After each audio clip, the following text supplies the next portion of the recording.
এখানে এসে তারা যেটি দাবি করছেন, কিছুক্ষণ আগে তাদের পক্ষ থেকে একটি সংবাদ সম্মেলন করা হয়েছে এবং সেখান থেকে বলা হয়েছে যে তারা প্রস্তুতি নেওয়ার জন্যই মূলত তারা এখানে এসছেন এবং এখানে যখন তারা আসেন তখনই তাদের কিন্তু বলা যায় যে তাদের যেই জোবায়েরপন্থী যারা এখানে আগে থেকে অবস্থান করছেন তারা তাদের উপরে অতর্কিত হামলা করেন এবং সেখানেই মূলত সংঘর্ষের ঘটনাটি ঘটে এবং সেই হামলাটি রাত 3:30 থেকে 4টার মধ্যে ঘটে বলে তারা বলছেন। তারা যেটি দাবি করছেন যে যেহেতু গত মাসের 31 তারিখ এই মাসের 3 তারিখ পর্যন্ত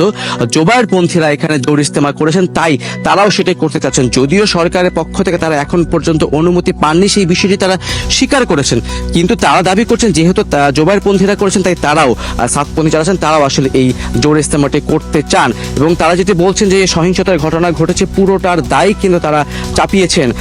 মাওলানা জোবায়েরপন্থী যারা আছেন তাদের দিকে। যদিও এখন পর্যন্ত 3 জনের নিহতের খবর আমরা পেয়েছি, সেই বিষয়টি কিন্তু হাসপাতাল কর্তৃপক্ষ থেকে আমরা ঢাকা মেডিকেলে 1 জনের মরদেহ রয়েছে, বাকি 2টি মরদেহ এখানকার বেসরকারি 2টি হাসপাতালে রয়েছে বলে জোবায়েরপন্থী যারা আছেন তারা আমাদেরকে বলছেন। সেক্ষেত্রে আইন শৃঙ্খলা বাহিনীর পক্ষ থেকে এখন পর্যন্ত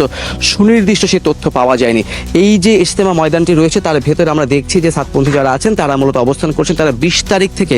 এখানে যে জোর ইজতেমা সেটি তারা করার লক্ষ্যে তারা 2 দিন আগে এসেছেন প্রস্তুতি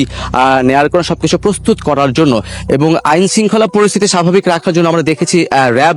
এখানে উপস্থিত হয়েছিল এবং একই সঙ্গে বিজিবির পক্ষ থেকে 4 প্লাটুন বিজিবি মোতায়েন করা হয়েছে। আমি একটু দেখানোর চেষ্টা করি, যদিও কিছুটা দূরে সেনাবাহিনীর কয়েকটি টহল গাড়িকেও আমরা দেখেছি, তারা কিন্তু এই যে টঙ্গী ইজতেমা ময়দানটি রয়েছে তার চারপাশে তারা টহল দিচ্ছেন। তারা যেটি বলছেন, আইন শৃঙ্খলা বাহিনীর সদস্যরা অফিসিয়ালি বক্তব্য না দিলেও তারা যেটি বলছেন যে পরিস্থিতিকে স্বাভাবিক রাখার জন্যই সকল বাহিনী সমন্বয়িতভাবে তারা কিন্তু এখানে কাজ করছেন।